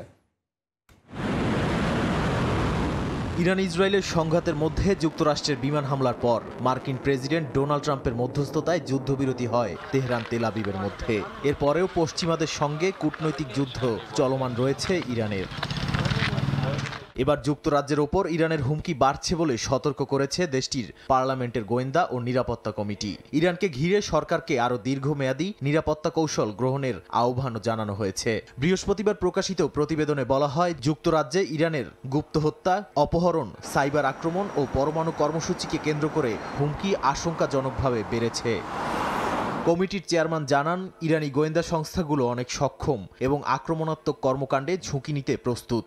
ব্রিটিশ স্বার্থ ও নাগরিকদের জন্য ইরান এখন একটি স্থায়ী ও বহুমুখী হুমকি। প্রতিবেদনে সরকারকে শুধু পরমাণু ইস্যু নয়, বরং সামগ্রিক নিরাপত্তা ঝুঁকির দিকে নজর দিতে এবং আরও বেশি অর্থ ও প্রস্তুতি বরাদ্দের সুপারিশ করা হয়। এই কমিটির অভিযোগে আরও উঠে এসেছে, ব্রিটিশ সরকার শুধু পারমাণবিক ইস্যুতে মনোযোগ দিয়ে অন্যান্য সম্ভাব্য বিপদের দিকে নজর দিচ্ছে না। তাদের নীতি ক্রাইসিস ম্যানেজমেন্ট কিংবা আগুন নেভানোর মতো তাৎক্ষণিক ব্যবস্থা গ্রহণের মধ্যেই সীমাবদ্ধ। নাদিম মারজান, সময় সংবাদ। মালয়েশিয়া আসিয়ান আঞ্চলিক ফোরামের সাইডলাইনে চীন ও কানাডার পররাষ্ট্রমন্ত্রীর সঙ্গে বৈঠক করেছেন পররাষ্ট্র উপদেষ্টা তৌহিদ হোসেন। বৈঠকে রোহিঙ্গা ইস্যু, দ্বিপাক্ষিক বাণিজ্য জোরদার ও চিকিৎসা খাতের উন্নয়ন নিয়ে আলোচনা হয়েছে। অন্তর্বর্তী সরকারের চলমান সংস্কার উদ্যোগে সমর্থন ও ব্যাহত রাখার আশ্বাস দেন চীনা পররাষ্ট্রমন্ত্রী। মালয়েশিয়া থেকে মোহাম্মদ আব্দুল কাদেরের রিপোর্ট। স্থানীয় সময় বৃহস্পতিবার মালয়েশিয়ার কুয়ালালামপুরে আসিয়ান আঞ্চলিক ফোরামের বৈঠক হয়। এদিন সাইডলাইনে বৈঠক করে বাংলাদেশ, চীন ও কানাডা। বাংলাদেশের পররাষ্ট্র উপদেষ্টা তৌহিদ হোসেন চীনের পররাষ্ট্রমন্ত্রী ওয়াং ই এবং কানাডার পররাষ্ট্রমন্ত্রী অনিতা আনন্দের সঙ্গে আলাদা বৈঠকে অংশ নেন। আলোচনায় উঠে আসে বাণিজ্য, বিনিয়োগ এবং মানবিক সহায়তা জোরদারের বিষয়গুলো। চীনা পররাষ্ট্রমন্ত্রী ওয়াং ই বাংলাদেশের অন্তর্বর্তী সরকারের চলমান সংস্কার উদ্যোগকে স্বাগত জানিয়ে সমর্থন অব্যাহত রাখার আশ্বাস দেন। বিশেষ করে চিকিৎসা, পর্যটন, পানি ব্যবস্থাপনা, বস্ত্র ও জ্বালানি খাতে যৌথভাবে কাজ করবেন বলে জানান। বৈঠকে তৌহিদ হোসেন রোহিঙ্গা সংকটের জরুরি সমাধানে চীনের সমর্থন এবং আঞ্চলিক ও বহুপাক্ষিক ফোরামে বাংলাদেশকে সমর্থনের আহ্বান জানান। আরেক বৈঠকে কানাডার পররাষ্ট্রমন্ত্রী অনিতা আনন্দ জানান, বাংলাদেশের সঙ্গে বাণিজ্যিক সম্পর্ক আরও প্রসারের আগ্রহ রয়েছে তাদের। পাশাপাশি রোহিঙ্গা ইস্যুতে কানাডার দীর্ঘমেয়াদী সমর্থনের কথাও পুনর্ব্যক্ত করেন তিনি। মোহাম্মদ আব্দুল কাদের, সময় সংবাদ, কুয়ালালামপুর, মালয়েশিয়া। সংযুক্ত আরব আমিরাতের আল আইনে বাংলাদেশ সমিতির কার্যালয়ে স্থায়ীভাবে কনসুলার সার্ভিস চালু রাখার দাবি জানিয়েছেন প্রবাসী বাংলাদেশিরা। তবে প্রবাসীদের পূর্ণ সহযোগিতা না পেলে এই কার্যালয় পরিচালনা করা অনেকটা কঠিন হবে বলে মনে করছেন সংশ্লিষ্টরা। শিবলি আল সাদিকের 2 পর্বের প্রতিবেদনের শেষ পর্ব আজ। প্রবাসীদের দাবির মুখে সংযুক্ত আরব আমিরাতের আল আইন শহরে অস্থায়ী কার্যালয় স্থাপন করে কনসুলার সার্ভিস চালু করেছে বাংলাদেশ সমিতি। প্রতি শনিবার এই কার্যালয়ে প্রায় 800 প্রবাসী সেবা নিয়ে থাকেন।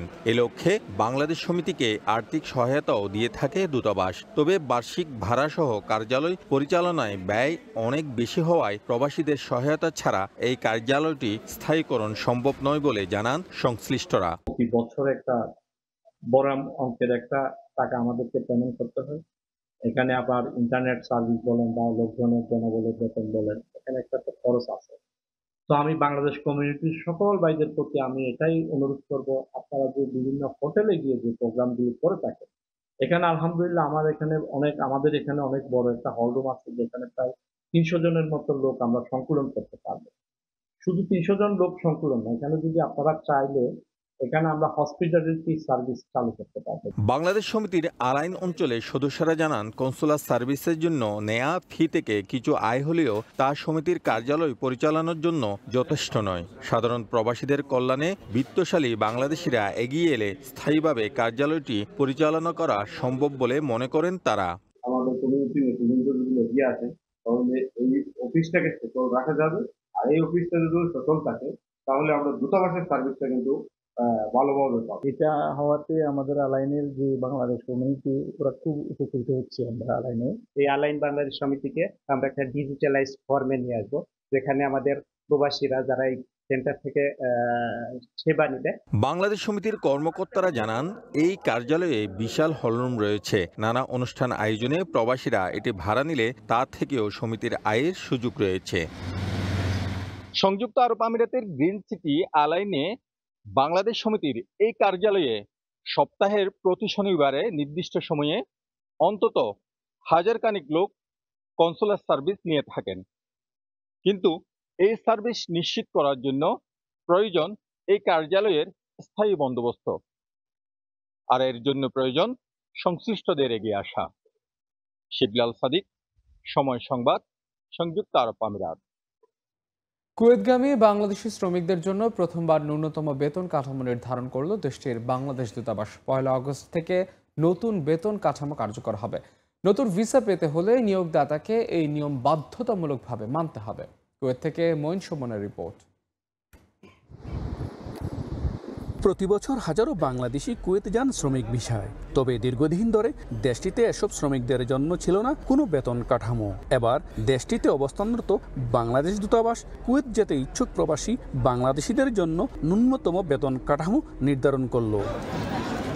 এক বিজ্ঞপ্তিতে কুয়েতের বাংলাদেশ দূতাবাস জানিয়েছে, চলতি বছর 1 আগস্ট থেকে কুয়েতগামী বাংলাদেশি শ্রমিকদের জন্য নির্ধারিত বেতন কাঠামো প্রযোজ্য হবে। দূতাবাস জানায়, এই নিয়ম না মানলে কোনো ভিসা সত্যায়ন করা হবে না। নতুন কাঠামোয় গৃহকর্মী 120 দিনার, বাসার ড্রাইভার ও রাঁধুনি 150 দিনার, সরকারি চুক্তির অধীনে আকুদ হুকুমির অদক্ষ শ্রমিকদের জন্য সর্বনিম্ন 90 দিনার, আকুদ আহলি অদক্ষ শ্রমিকদের জন্য 120, দক্ষ ড্রাইভার 120 এবং দক্ষ শ্রমিকদের জন্য 150 দিনার বেতন ধার্য করা হয়েছে। সব বেতনই দৈনিক 8 ঘন্টা কাজের জন্য প্রযোজ্য। বাংলাদেশ দূতাবাসের এমন পদক্ষেপকে শ্রমিক বান্ধব ও সম্মানজনক বলছেন প্রবাসীরা। এখন যারা নতুন বিষয়ে আসবে তাদের বেতন 90 দিনার, ইনশাল্লাহ আমি মনে করি তাদের জন্য অনেক ভালো কিছু হবে। আর বাংলাদেশ সরকার এবং এখানে দূতাবাসকে আমি বলবো, আমরা যারা পুরান আছি আমাদের 75 দিনার বেতন আমাদের জন্য যেমন একটু ব্যবস্থা নেই। বাংলাদেশ এম্বাসি খুব ভালো কাজ করছে, এটা যেন তাদের নজরে থাকে এবং এটা যেন সঠিকভাবে এটা যেন পালন করা হয়। ন্যূনতম এই বেতন কাঠামো বাস্তবায়ন প্রক্রিয়া যাতে কোনো বাধা না আসে তা নিশ্চিতে দূতাবাসের নজরদারি জরুরি বলে মত সংশ্লিষ্টদের। মঈন সুমন, সময় সংবাদ, কুয়েত। পর্তুগালের রাজনৈতিক দলগুলোর মতবিরোধের জেরে সেপ্টেম্বর পর্যন্ত পিছিয়ে গেছে নাগরিকত্ব আইন সংশোধন অনুমোদন। সংসদীয় কমিশনের সুপারিশে চলবে বিশেষজ্ঞদের অংশগ্রহণে শুনানি। প্রবাসী বাংলাদেশিরা বলছেন, সিদ্ধান্ত যাই হোক অভিবাসন ইস্যুতে মানবিকতা যেন থাকে অটুট। লিসবন থেকে তারিকুল হাসান আশিকের রিপোর্ট। পর্তুগাল সরকারের সংসদীয় আলোচনায় অভিবাসন ও নাগরিকত্ব আইন সংশোধন এখন অন্যতম আলোচ্য বিষয়। প্রস্তাবিত আইনে বাংলাদেশ সহ অন্যান্য দেশের অভিবাসীদের জন্য নাগরিকত্বের আবেদনের সময়সীমা পর্তুগালে বৈধভাবে বসবাসের 5 থেকে বাড়িয়ে 10 বছর এবং পর্তুগিজ ভাষাভাষী দেশের নাগরিকদের জন্য 7 বছর করার প্রস্তাব দেয়া হয়। সঙ্গে যোগ হয় পর্তুগিজ ভাষায় উচ্চ দক্ষতা সহ কড়াকড়ি কিছু শর্ত। পাশাপাশি অভিবাসীদের পরিবারের সদস্যদের ভিসা সাময়িক স্থগিত ও কঠোর করার প্রস্তাব দেওয়া হয় প্রধান বিরোধী দল সেগার পক্ষ থেকে। এসব ইস্যুতে পার্লামেন্টে তীব্র বিতর্ক হয়, দেখা দেয় রাজনৈতিক মতপার্থক্য। সাংবিধানিক সংকটের আশঙ্কা জানিয়ে সতর্ক করেন বিশেষজ্ঞরাও। শেষ পর্যন্ত প্রস্তাবিত নাগরিকত্ব ও অভিবাসন আইন সেপ্টেম্বর পর্যন্ত পর্যালোচনায় রাখার সিদ্ধান্ত হয়েছে। এই সময়ের মধ্যে নেওয়া হবে বিশেষজ্ঞদের মতামত, চলবে শুনানি। তবে ফ্যামিলি রিউনিফিকেশন ভিসা কঠোর করার প্রস্তাবটি বাতিল হয় কিছুটা স্বস্তি এসেছে অভিবাসীদের মধ্যে। আমরা যারা পরিবারের সদস্যদেরকে নিয়ে আসার জন্য টেনশনে ছিলাম, টেনশনের কিছু নাই, আগের মতোই আছে। এখন এটা আমাদের জন্য স্বস্তির খবর। বাংলাদেশি পর্তুগিজদের প্রত্যাশা অভিবাসন সংক্রান্ত যে কোনো ইস্যুতে মানবিক দৃষ্টিভঙ্গি বজায় রাখবে দেশটির সরকার। আইনের প্রতি আমাদের শ্রদ্ধাশীলের যে জায়গাটা, সেটাকে যদি আমরা কন্টিনিউ করতে পারি, আমি বিশ্বাস করি যে পর্তুগাল আতঙ্কিত হওয়ার কিছু নাই। তবে আইন পাশ না হলেও নানা অনিশ্চয়তায় বিকল্প ভাবতে হচ্ছে অভিবাসীদের। অপেক্ষাকৃত কম আয় ও নানা সীমাবদ্ধতা সত্ত্বেও সহজ নাগরিকত্ব আইনের কারণেই অসংখ্য অভিবাসীর পছন্দের শীর্ষে ছিল পর্তুগাল। তাই নাগরিকত্ব আইনের সংশোধন অনুমোদনকে ঘিরে এখনো অনিশ্চয়তায় পর্তুগালের লাখো অভিবাসী। তবে এ ব্যাপারে চূড়ান্ত সিদ্ধান্ত পেতে অপেক্ষা করতে হবে সেপ্টেম্বরের শেষ পর্যন্ত। তারিকুল হাসান আশিক, সময় সংবাদ, Lisbon, Portugal.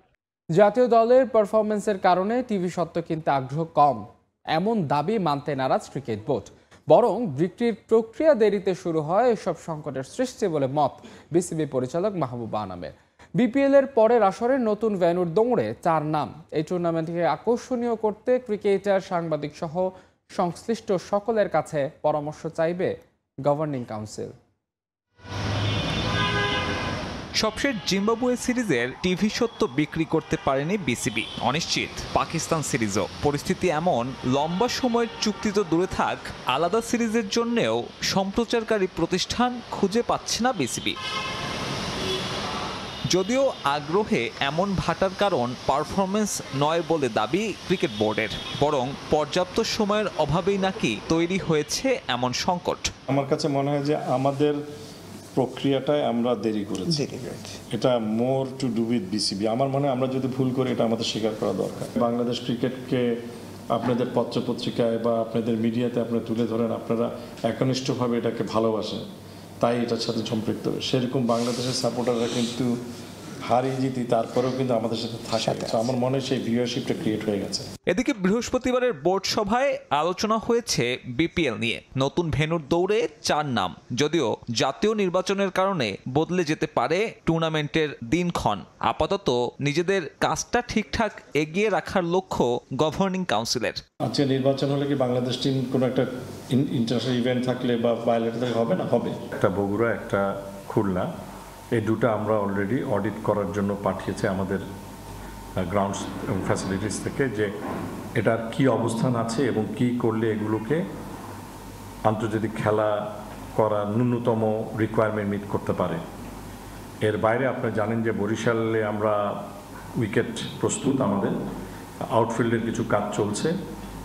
there is a good possibility যে এই কাজটাও শেষ হয়ে যাবে। বিপিএল এর ড্রাফট তালিকা নির্ধারিত হবে সেপ্টেম্বরের এনসিএল টি20-র পারফরমেন্স দেখে। তার আগে চলতি মাসে এই টুর্নামেন্ট সংশ্লিষ্টদের সঙ্গে আলোচনায় বসবে গভর্নিং কাউন্সিল। ক্রিকেটার থেকে পৃষ্ঠপোষক, বিপিএল এর সুদিন ফেরাতে পরামর্শ নেওয়া হবে গণমাধ্যম কর্মীদেরও। বিপিএল সম্পর্কে আমরা একটা ধারণা নিতে চাই বিভিন্ন স্টেক হোল্ডার থেকে। আমরা মিডিয়া হাউস জার্নালিস্টদের সাথে একটা কনসালটেটিভ প্রোগ্রাম করব। আমরা প্লেয়ার, কোচেস, টেকনিক্যাল স্টাফ আরেকটা গ্রুপ, পাস্ট ফ্র্যাঞ্চাইজি ওনার্স যারা আনডিসপিউটেড বা বিসিবির সাথে যাদের কোনো ডিসপিউট নেই তাদের সাথে আলোচনা করব, স্পন্সর, কমার্শিয়াল পার্টনারদের সাথে আলোচনা করব এবং একটা ফ্যান এঙ্গেজমেন্টও করার চেষ্টা করব থ্রু অ্যাপ্লিকেশন, যেখানে আমরা ফ্যানরা কি চায়, কি দেখতে চায়। আগস্টের মধ্যে মিডিয়া রাইটস বিক্রি থেকে শুরু করে ফ্র্যাঞ্চাইজি ঠিক করার লক্ষ্য নীতি নির্ধারকদের। এর আগে এজেন্সির মাধ্যমে কর্পোরেট হাউসগুলোর দ্বারস্থ হবে গভর্নিং কাউন্সিল। তখনই বাড়ানো যাবে যদি সেই ভেন্যুটার। সাব্বির মিথুন, সময় সংবাদ, ঢাকা। দক্ষিণ আফ্রিকা ও জিম্বাবুয়ের বিপক্ষে 2 সিরিজ খেলতে 16 সদস্যের অনূর্ধ্ব-19 দল ঘোষণা করেছে বিসিবি। প্রথমে প্রোটিয়াদের বিপক্ষে ৩ ম্যাচের দ্বিপাক্ষিক সিরিজ খেলে জিম্বাবুয়ে যাবে যুব দল। সেখানে দক্ষিণ আফ্রিকাকে নিয়ে ত্রিদেশীয় টুর্নামেন্টে অংশ নেবে আজিজুল হাকিমরা। 2026 যুব বিশ্বকাপের প্রস্তুতি হিসেবে এই 2 সিরিজে অংশ নেবে বাংলাদেশ অনূর্ধ্ব-19 দল। আসন্ন 2 সফর সামনে রেখে মিরপুরে হোম অফ ক্রিকেটে ফটো সেশনে অংশ নেন যুব দলের ক্রিকেটাররা। পরবর্তী বিশ্বকাপ আফ্রিকায় হওয়ায় এই 2 সিরিজ খেলে থেকে সর্বোচ্চ প্রস্তুতি নিতে চায় দল। জাতীয় দল বাজে সময়ের মধ্য দিয়ে গেলেও বয়স ভিত্তিক দলের লক্ষ্য সাম্প্রতিক ভালো খেলার ধারাবাহিকতা ধরে রাখা। একটা এশিয়া কাপ ম্যাচে জিতছে একটা কনফিডেন্স, তো ওইভাবে আমরা চেষ্টা করবো যে ভালো কিছু করার। আমাদের জিম্বাবুয়ে ট্যুর এবং সাউথ আফ্রিকা আমার জন্য মানে এটা অনেক উপকার হবে এবং আমরা ওইভাবে করার চেষ্টা করবো বেস্টটা দেওয়ার। ন্যাশনাল টিমে আসলে যে যারা সাফার করতেছে এটা বড় এরা ইনশাল্লাহ এটা কাম ব্যাক করবে ইনশাল্লাহ আমার মনে হয়, এবং আমরা যেভাবে করতেছি এটা আমরা বেটার পারফরমেন্স দিয়ে আমরা ইনশাল্লাহ ওখানে যাবো। ইভেন কি 19 ওয়ার্ল্ড কাপও যদি আমরা ভালো কিছু করতে পারি, এটাও আমাদের জন্য সামনে ন্যাশনাল টিমে যদি আমরা যাওয়ার একটা মানে কার্যক্ষেপ বলা যেটাকে যাইতে পারবো। এই সফরটা আমাদের জন্য খুবই গুরুত্বপূর্ণ, কারণ বিশ্বকাপ সেখানে। আশা করছি কন্ডিশন সম্পর্কে খুবই ভালো ধারণা পাবো এবং প্রস্তুতিটাও দারুণ হবে। সাফ অনূর্ধ্ব-20 নারী চ্যাম্পিয়নশিপের উদ্বোধনী ম্যাচে আজ মুখোমুখি হবে বাংলাদেশ ও শ্রীলঙ্কা। শক্তিমত্তায় এগিয়ে থাকলেও লঙ্কানদের সমীহ করছে বাংলাদেশ অধিনায়ক আফাইদা খন্দকার। আর এই টুর্নামেন্টকে ফুটবলারদের উন্নতির মাধ্যমে হিসেবে দেখছেন কোচ পিটার বাটলার। অন্যদিকে বাংলাদেশকে রুখে দিতে চায় শ্রীলঙ্কা। বসুন্ধরা কিংস অ্যারেনায় ম্যাচ শুরু বিকেল 3টায়। প্রেস কনফারেন্স শেষে 4 অধিনায়কের ফটো সেশন। সবার লক্ষ্য একটাই, যে করেই হোক টুর্নামেন্টের শিরোপা ঘরে তোলা চাই। তবে হোম ভেন্যুতে হওয়ায় সাফ অনূর্ধ্ব-20 নারী চ্যাম্পিয়নশিপের বড় দাবিদার বাংলাদেশ। সংবাদ সম্মেলনে লাল সবুজদের ফেভারিট মেনে নিলেন আসরের বাকি 3 দল। ডিফেন্ডিং চ্যাম্পিয়নদের শিরোপা ধরে রাখার মিশনে প্রথম চ্যালেঞ্জ শ্রীলঙ্কা। এশিয়ান কাপ বাছাইয়ে মূল দল নিয়ে ব্যস্ত থাকায় টুর্নামেন্ট শুরুর আগে জুনিয়র শিষ্যদের খুব একটা সময় দিতে পারেননি হেড কোচ পিটার বাটলার। প্রস্তুতিতে কিছুটা ঘাটতি থাকলেও ম্যাচের আগে তা মিটিয়ে নেওয়ার চেষ্টা। বৃষ্টি উপেক্ষা করেই কিংস অ্যারেনায় শিষ্যদের নিয়ে কঠোর অনুশীলন ইংলিশম্যানের। শিষ্যদের বুঝিয়ে দিলেন শ্রীলঙ্কা ম্যাচের করণীয়। স্বাগতিক হলেও লঙ্কানদের হালকা ভাবে নিচ্ছে না বাংলাদেশ অধিনায়ক আফাইদা খন্দকার। ধারাবাহিক পারফর্ম করে পয়েন্ট টেবিলের শীর্ষস্থান ধরে রাখাই মূল লক্ষ্য লাল সবুজদের। আর এই টুর্নামেন্টকে তরুণ ফুটবলারদের উন্নতির প্ল্যাটফর্ম হিসেবে দেখছেন বাটলার। এই টুর্নামেন্টটা আমি ফুটবলারদের উন্নতির একটি মাধ্যম হিসেবে দেখছি। শিরোপা ধরে রাখার চ্যালেঞ্জটা কঠিন হবে, তবে মেয়েরা খেলার মধ্যে ছিল। এ দলটা অনেকদিন ধরে একসঙ্গে খেলায় তাদের বোঝাপড়াটা ভালো। খুব বেশি সময় পাইনি আমরা, যেহেতু মায়ানমারে কোয়ালিফায়ার রাউন্ড খেলতে যাওয়ার কারণে। তারপরেও আমরা যতটুকু সময় পেয়েছি কোচ বলেছে ওভাবেই করেছি। প্রত্যেকটা টিমের সাথে আমাদের ভালোভাবে খেলতে হবে, কাউকে দুর্বল ভেবে আমাদেরকে ছোট করে দেখার কোনো কিছু নাই। আমরা 3টে টিমের সাথেই ফাইট করব, ভালো খেলবো, ইনশাল্লাহ জিতবো। শক্তিমত্তায় পিছিয়ে থাকলেও বাংলাদেশের বিপক্ষে সেরাটা দিতে চায় শ্রীলঙ্কা। সাগরিকা স্বপ্নরানীদের আক্রমণ ঠেকাতে রক্ষণশীল ফুটবল খেলবে লঙ্কানরা। বাংলাদেশকে রুখে দিয়ে আন্তর্জাতিক টুর্নামেন্টে নিজের প্রথম ম্যাচটা স্মরণীয় করে রাখতে চান লঙ্কান অধিনায়ক। আমার মতো এই দলের অনেকেরই এটা প্রথম আন্তর্জাতিক টুর্নামেন্ট। আমরা খুব একটা প্রস্তুতি নিতে পারিনি, তবে আমরা টুর্নামেন্টে সেরাটা দিতে চাই। প্রথম ম্যাচে জয় তুলে নিতে চাই। আমরা প্রস্তুতির জন্য খুব একটা সময় পাইনি। আমার এই দলটা তরুণ, তাদের অভিজ্ঞতার প্রয়োজন, আর এই টুর্নামেন্ট থেকেই সেই অভিজ্ঞতা অর্জন করতে চাই। বাংলাদেশ শক্ত প্রতিপক্ষ, তারা আমাদের চেয়ে সব দিক থেকে এগিয়ে। এ ম্যাচ নিয়ে বিশেষ পরিকল্পনা আছে আমার। রক্ষণশীল ফুটবলটাই আমরা খেলতে চাই। রাউন্ড রবিন লিগে ফরম্যাটে অনুষ্ঠিত হবে এবারে সাফ অনূর্ধ্ব-20 নারী চ্যাম্পিয়নশিপ। আসর শেষে পয়েন্ট টেবিলের শীর্ষে থাকা দলের হাতেই উঠবে শিরোপা। ফাহিম ইসলাম, সময় সংবাদ, ঢাকা। বাংলাদেশ অলিম্পিক অ্যাসোসিয়েশনের তত্ত্বাবধানে 117 একর জমির উপর ময়মনসিংহের ত্রিশালে তৈরি হতে যাচ্ছে স্পোর্টস কমপ্লেক্স। দেশের অন্যতম বড় এই স্পোর্টস কমপ্লেক্স নির্মাণের জন্য বরাদ্দ দেওয়া হয়েছে 10,000 কোটি টাকা। অনুশোধনের সুবিধা পাবে 21টি ডিসিপ্লিন। আপাতত 21টি ডিসিপ্লিনের জন্য ইনডোর কমপ্লেক্সের প্রাথমিক বরাদ্দ 400 কোটি টাকা ধরা হয়েছে বলে জানায় বিওএ মহাপরিচালক ব্রিগেডিয়ার জেনারেল অবসরপ্রাপ্ত ABM শেফাউল কবির। বাংলাদেশের ক্রীড়াঙ্গনে যুক্ত হচ্ছে আরও একটি মাইলফলক। ময়মনসিংহের ত্রিশালে নির্মাণ করা হবে দেশের অন্যতম বড় স্পোর্টস কমপ্লেক্স। বাংলাদেশ অলিম্পিক অ্যাসোসিয়েশনের তত্ত্বাবধানে 117 একর জমির ওপরে গড়ে উঠবে এই অত্যাধুনিক কমপ্লেক্স। প্রকল্পের সঙ্গে জড়িত কর্তাদের নিয়ে বিওএতে অনুষ্ঠিত হয়েছে বৈঠক। এই কমপ্লেক্স থেকে অনুশীলনের সুবিধা পাবে 31টি ডিসিপ্লিনের অ্যাথলিটরা। তবে আপাতত নির্মাণ কাজ শুরু হবে 21টির। 31টা খেলা ওখানে অপারেট করার পরিকল্পনা আছে। ইনিশিয়ালি যেহেতু আমাদের বাজেট প্রাপ্তির সাথে এগুলো হবে, তো তাতে একটা আমরা ইনডোর স্টেডিয়াম করছি, যেখানে আমরা মোটামুটি ইনডোর স্টেডিয়ামের 21টার মধ্যে 19টা খেলায় আমরা কন্ডাক্ট করতে পারব। এই প্রকল্প বাস্তবায়ন হলে শুধু ময়মনসিংহ নয়, উপকৃত হবে পুরো দেশের ক্রীড়াঙ্গন। প্রকল্পের বাজেট 10,000 কোটি টাকা। প্রাথমিকভাবে ইনডোর কমপ্লেক্সের জন্য বরাদ্দ ধরা হয়েছে 400 কোটি টাকা। এই ইনিশিয়ালি যেটা আমরা করছি যে একটা ইনডোর স্টেডিয়াম, এটা মোটামুটি 400 কোটি টাকা বাজেট দেওয়া হয়েছে। অলিম্পিক অ্যাসোসিয়েশন এবং বাংলাদেশ সেনাবাহিনীর অর্থায়নে আমরা কাজ শুরু করেছি। ইনিশিয়াল একটা আমাদের কাছে এস্টিমেট দিয়েছিল, তাতে প্রায় 10,000 কোটি টাকা প্রকল্প। এবছরের অক্টোবরে হবে যুব এশিয়ান গেমস, এরপর পাকিস্তানে সাউথ এশিয়ান গেমস, যার প্রস্তুতি শুরু করেছে বাংলাদেশের অ্যাথলিটরা। ইতোমধ্যে চূড়ান্ত করা হয়েছে শেফ দ্য মিশনও। 3টা গেমসের জন্যই chef de mission. Brigadier general Humayun Kabir বর্তমানে ডাইরেক্টর, উনি আর্মি এসসিবি চেয়ারম্যান, বিওএর এক্সিকিউটিভ কমিটির সদস্য বটে।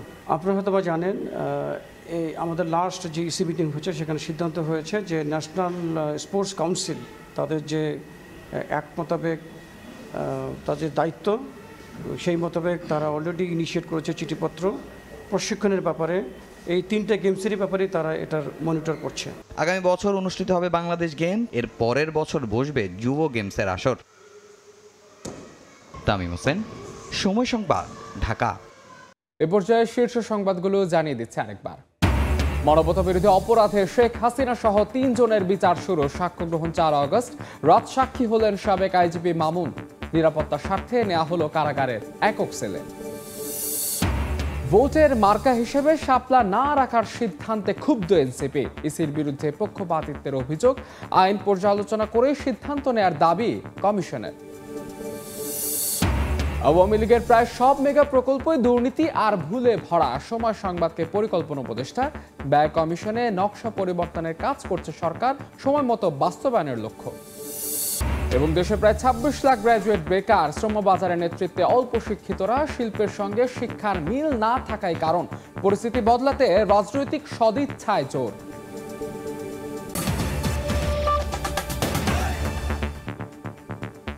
এই ছিল ভোরের সময়। সঙ্গে থাকুন সময়।